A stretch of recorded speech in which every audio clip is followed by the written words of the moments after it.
then. Like you've never seen them before. Like you never want to see them again. Yeah, okay, let's get down to it, shall we? It was all a dream. I know, it was all like cloud-like, and now we're back down to earth. So this is experimental episode number 2 of the Inspiracy Theory Show. Welcome. Welcome if you're here with us today. I'm Louisa Munson, and this is Mr. M, also known as Carl Munson. Experimental gene therapy for the mind. That's an interesting thought, isn't it? So, like, I think with this, what we're planning on doing is like we said yesterday, hanging out and reflecting on some of the things that have sort of come up in our awareness and made us stop and think, that's worthy of that's worthy of some discussion. So what's on your mind? Like, what's occurred to you today? Oh, just the ultimate conspiracy theory, that's all. Go on then. You can't just like drop something. While I was out with the dogs. Go on, what? The ultimate conspiracy theory is that we know, we have a sense that life is good and glorious and whole and complete and perfect. And something happens that keeps us from that awareness or state or relationship of the truth of life. And every other conspiracy theory is a distant relative of that phenomenon.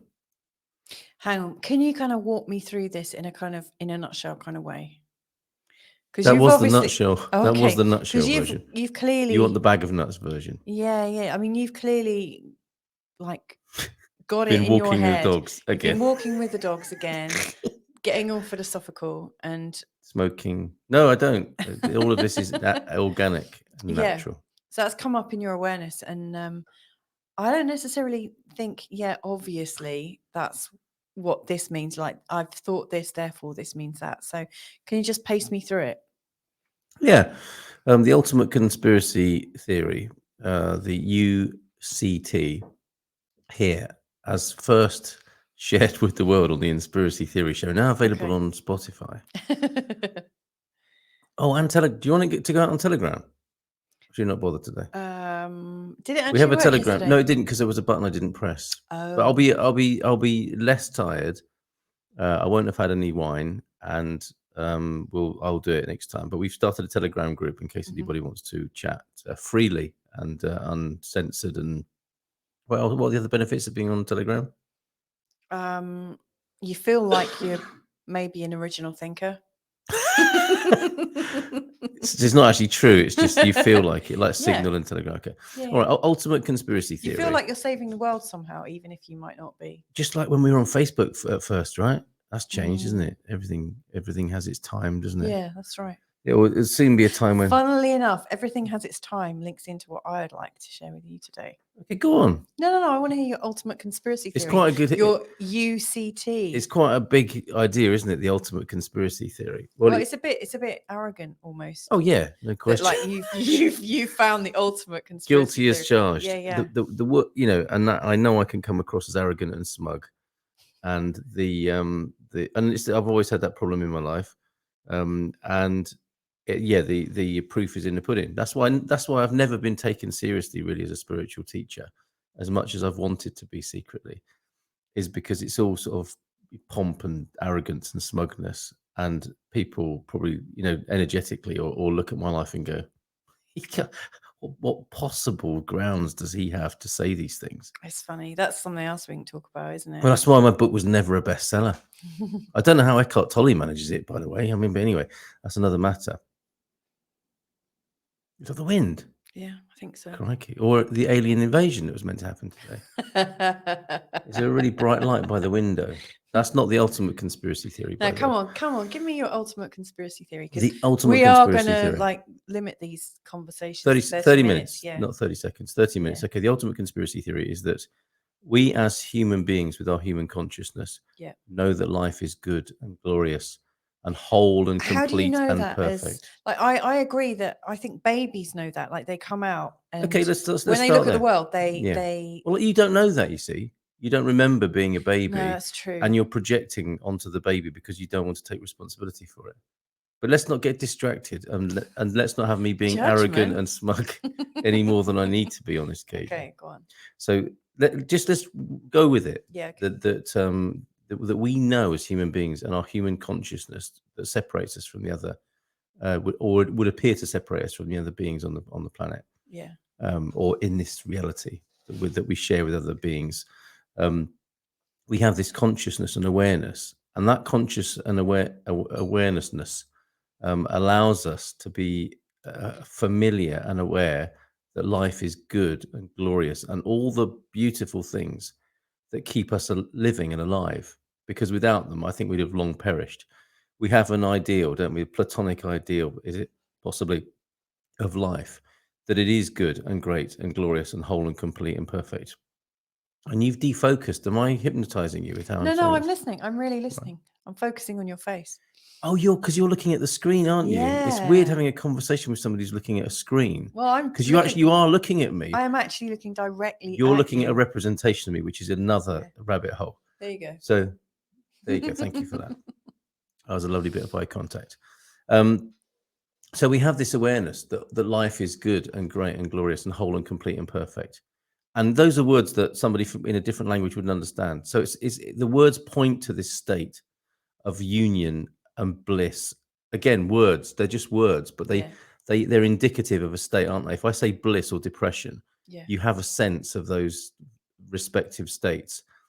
At one end of the spectrum. Like for me, bliss is opening things up, and it feels warm, it feels expanded, it feels light. Well, if a bit fluffy, and depressed, it just feels like now at the bliss, consciousness, truth, love end of things, unconditional love, the things we aspire to as human beings, we know that that's what life is. And the ultimate conspiracy theory, or the ultimate it's not a theory, the ultimate effect, or what's going on, I think, is that there is something that happens that keeps us from that state, and even the knowledge of the state. Okay. And that's where we are. I think that's where we are collectively, is that we're so far away from that state as an ongoing. Excuse me. I think the aliens take over my voice when I'm doing these. I have another theory. Sounds really great in that new mic. It sounds really. But it's sexy. Croaky, and I can barely speak. Like the chemtrails have got to my larynx.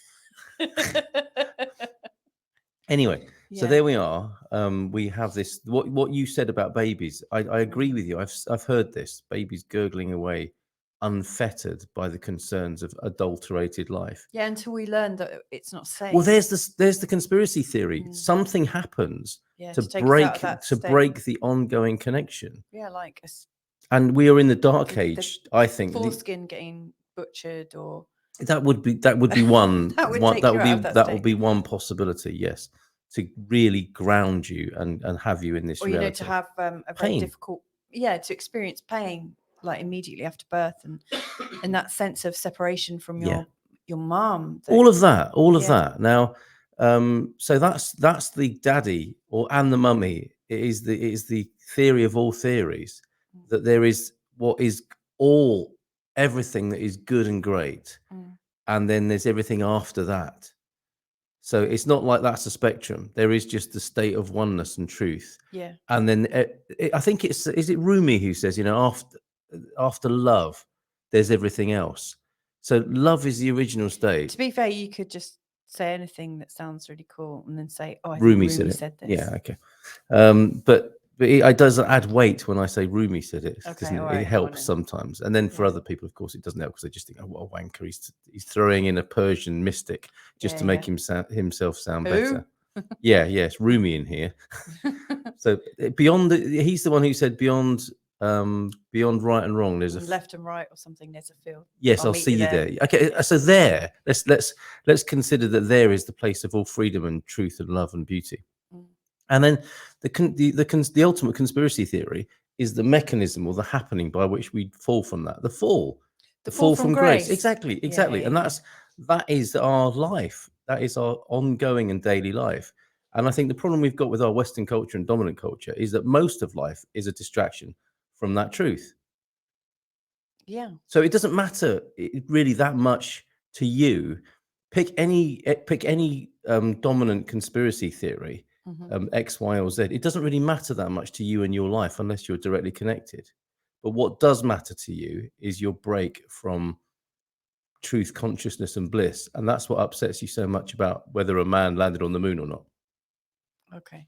Or what happened to Diana, 9/11, Yeah, I guess, whatever. yeah, They I all guess they all if, remind you that you're being lied to. Yeah. And the ultimate lie is that you're not truth, consciousness, and bliss. And there are a million things every day to distract you from that reality and truth. Well, it's funny. I did a recording yesterday about Chiron and Jupiter coming into a conjunction, which obviously I'm not going to talk about here because you can go to Feel Good Astrology. Very nicely done.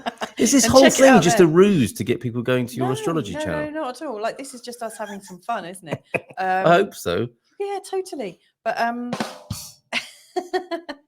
I was recording something yesterday, and the thing that really kind of arose within me, and I was talking about particularly at the end, is that we forget that we're born perfect, healed, and whole, and that we are. Yeah, and that we are, and even though we think we've been manipulated out of it, we learn early on that maybe our parents don't like us when we're screaming, or that like when we land a pooey nappy and our parents and go, it doesn't matter if they do or don't. Yeah. If what matters is whether we think that or not. Yeah.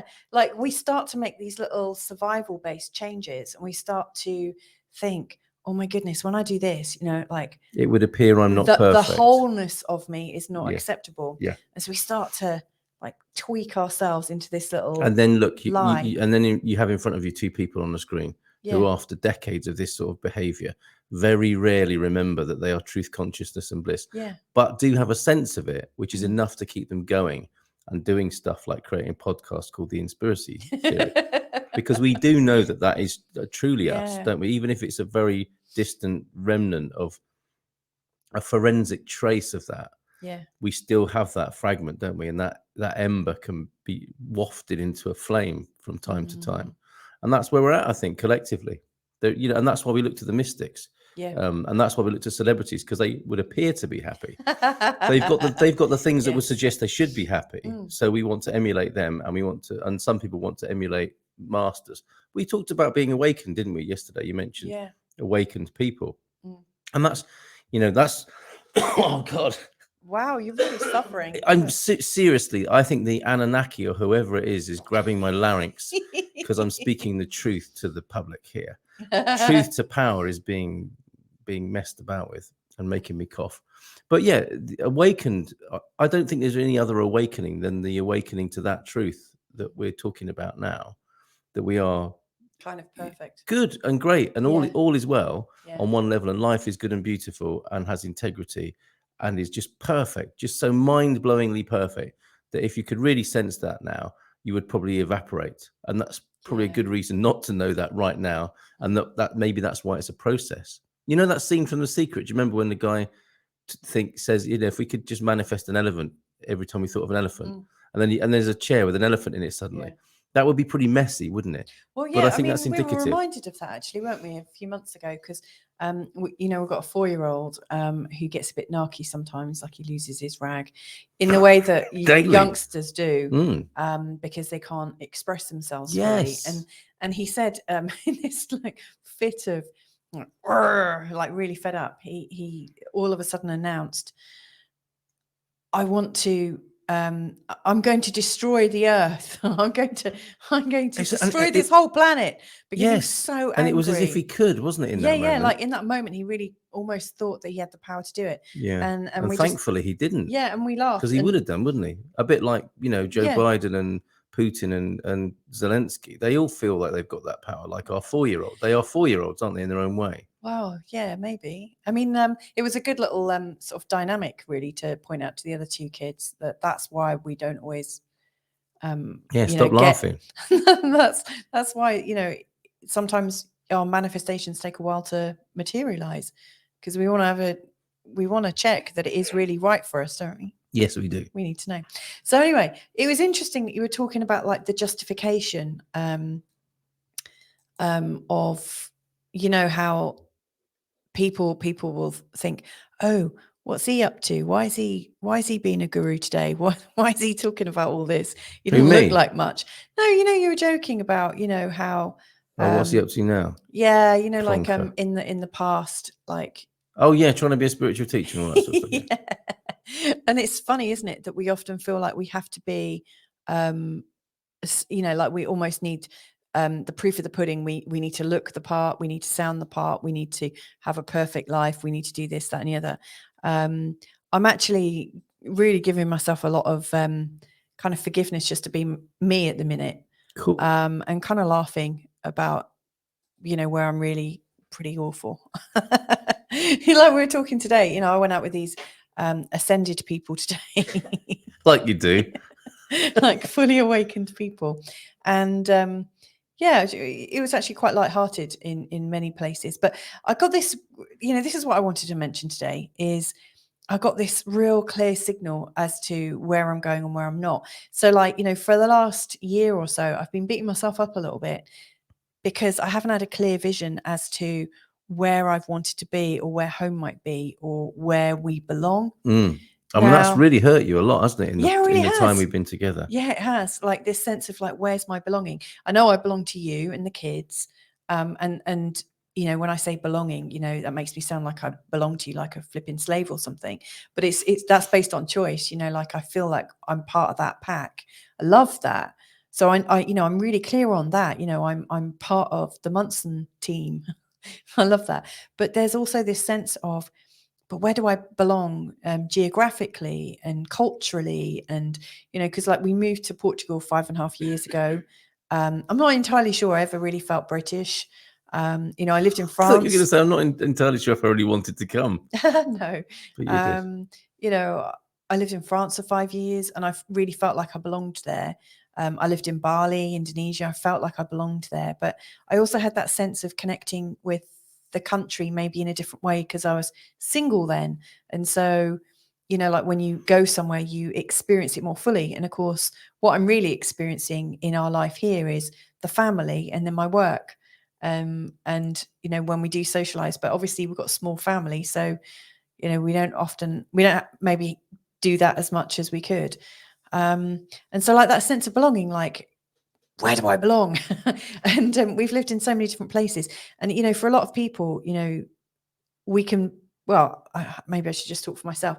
Like if I can't clearly see where I'm heading, it almost feels like everything's on the table. And I think also because we have this belief that anything is possible, we've also created this idea that our future is in flux. And our now is in flux almost because anything is possible. Like tomorrow, something really big could happen and we could be moved to live in Germany or France or Italy, like anything could happen. We're really up to possibility. But today, something really, really kind of happened. And there was this feeling of discernment and there was this feeling of something got crossed off my list. And that's something I haven't been really looking at so much in this last year. I've been focusing on what do I want and then beating myself up because it just looks like there's too much possibility. When in fact, it could have been easier to say, actually, that's not me today. That's not for me. That's not for me. That's not for me. And actually, when we went to this area today that we've always loved, and we've always, like, as we've driven into this area, we've always felt like, yeah, we're going to end up back here. Today, we drove into this area and I felt nothing. Have you ascended? No. But you're free of something, aren't you? Yeah, something freed up in me. Like there was, out of all the possibilities of where we might live and call proper home, like that place where we might belong and really, sense that. Something was crossed off my list. And but it was also surprised. Stayed on the list. As I recall, the conversation was that you didn't have the same attachment to it anymore. Oh, yeah. But if we had to live there, it would be fine as well. Oh, yeah. Like, I mean, if we had to live there, that would be fine. I mean. But that's what I'm talking about with the ultimate conspiracy theory. Uh-huh. What comes into your sense of peace is the idea that you should be able to live in X, Y, or Z place and know where you should be living, and it should have happened by now. and all those things. Aren't they the clouds across the sky of peace? You know what? You're right, because it's so funny, because before I met you, and I was living in Indonesia, I went through this kind of process of being okay about being single. And I had grieved a lot for quite a few years and been a right old grumpy, depressed and sad person because I hadn't met my significant other, and I just felt like it was never going to happen. But I went into it and I kind of allowed myself to just accept that I was single, and I was absolutely okay with it. And that's actually when I met you. I knew she was in the post. Yeah, you did, didn't you? Mm. Yeah, funny, isn't it? Yeah, so maybe, you know, by crossing this off the list and saying, okay, this is definitely not where we're going to be, you know, and being kind of, yeah, doesn't matter.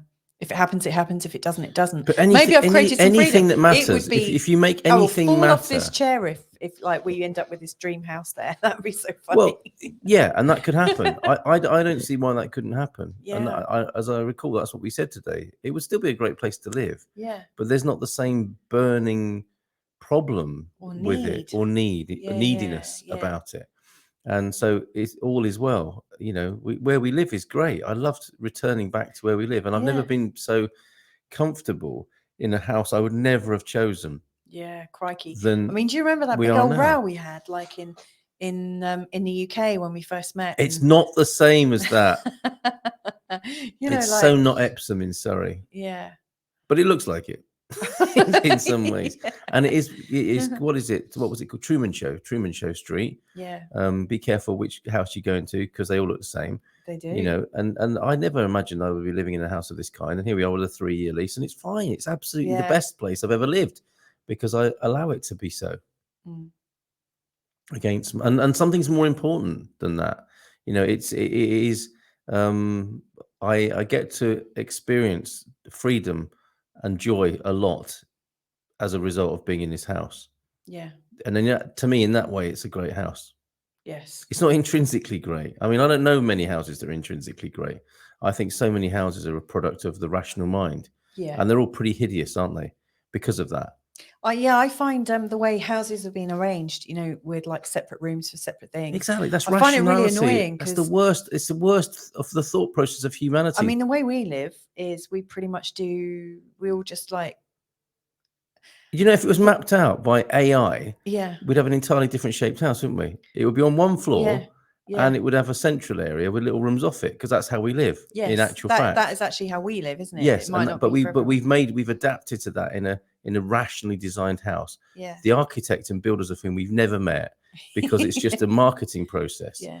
And that's where we're at. And this sort of thing's only been going on for what, 150 years, isn't it? 100 years. Yeah. This way of living for human beings, and it's a nonsense. But you know, we can be part of that nonsense and laugh about it. Yeah. Which I think we do from time to time, especially when we call it the Truman Show.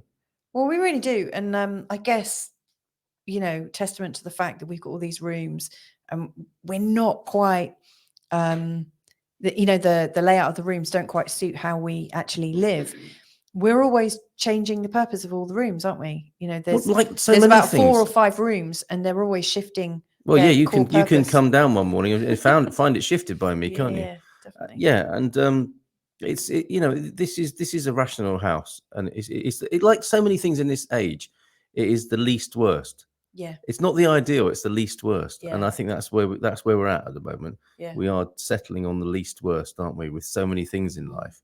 And occasionally we have flashes that this is crazy. This is really crazy. And we know we are whole, complete, and perfect. Yeah. But this is how it is at the moment. So we can just smile and wave, boys. Smile and wave. It's just smile and wave, boys, and all is well. There's something else I wanted to share. Look at that. That is cute. Now, thank you for doing that for the podcast. Now okay. available on Spotify. That cat. Can we have a dog in there as well at some point? No. Okay. Okay, carry on. I'm trying to get this mouse waking up. There we go. That should do it. There's something. Here's something I saw today and I liked it, and I wanted to share it. Honesty without kindness is brutality. Yeah. And kindness without honesty is manipulation. Yes. Isn't that fascinating? That is brilliant. To me, that is what people fear about radical honesty. Yeah. And all that's wrong with wokeness and virtue signaling. Yeah. because there are groups of people who are professionally kind Yes. that aren't And honest. actually are really kind of being quite manipulative. Correct. Yeah. And because like when we met, we were talking about Radical Honesty, Brad Blanton's amazing book, which Carl loves so much. He bought for a ton of people, probably Who now no longer speak to me. Yeah. Most Probably of them. a load of people who just never read it anyway. I mean, they could just get from the title what a twat I was being, couldn't they? Yeah. But we went through some Radical Honesty sort of exercises at the start of our relationship, because we were in that kind of space of trying to get it right and making it work and, this, that, and the other. But it was a really useful exercise, or the series of exercises we did.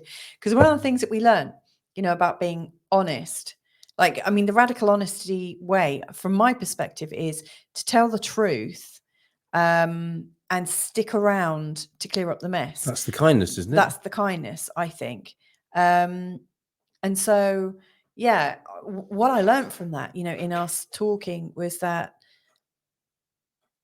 I could actually trust the strength of our relationship to share anything and know that we could sit still and kind of work it out. You certainly find out if it was kind enough or not for you. Yeah. For your taste. I mean, so far, 12 years later, we've managed to work it out each time one of us has been a bit more honest. Come closer, haven't we? Sheesh, those last few episodes have been really close to the knuckle. Yeah, they have, haven't they? So in the other part of it, so kindness without honesty is manipulation. Mm-hmm. I mean, that's something that you've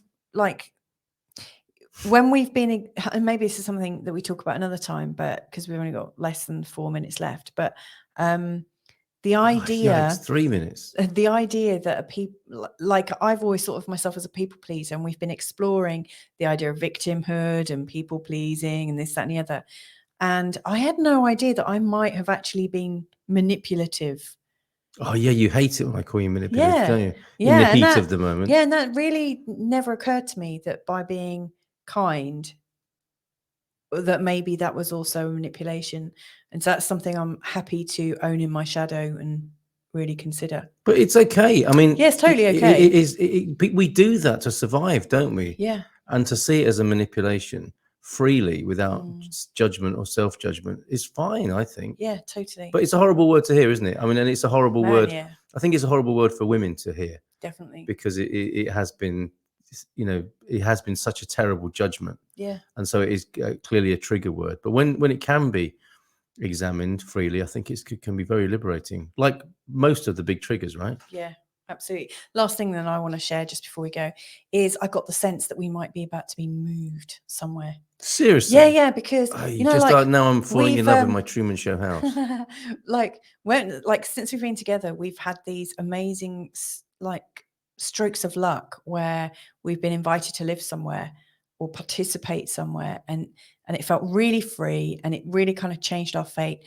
And we found ourselves in many houses, and we're there until all of a sudden we're not meant to be there, and then it feels like we're spat right out. The grand chess game moves us. Yes, like we've always kind of gone with the energy and kind of followed, and really in the last 3 years I've not necessarily felt like we were meant to be anywhere, like that we were actually doing the choosing rather than letting outside energies kind of move us around. But I got this sense today that we might be about to be moved, that maybe our energy is about to be explored in another location. Just a sense. Hold on a minute, there's a jingle for that.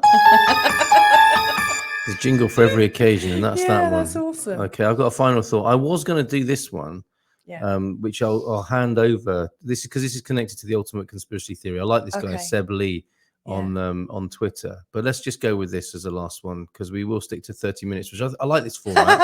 I love that. Yeah, don't let anyone else ruin your day. It's your day. Ruin it yourself. Go I mean, I love that. It's a good massive dose of proper responsibility. Is awesome. Yeah, it's your day to ruin. Final thoughts then, or words before join us on Telegram if you want to chat. We're on Spotify and a number of other podcasting platforms now. And we'll come back to Seb Lee on the last 3 years, maybe, except that there are things I'll never, ever do again. believe the mainstream media, take a vaccine, believe politicians, trust doctors or journalists, comply with pretend laws.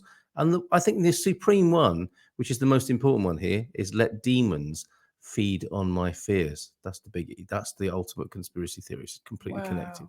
All right. Well, we've got to go. Bye. But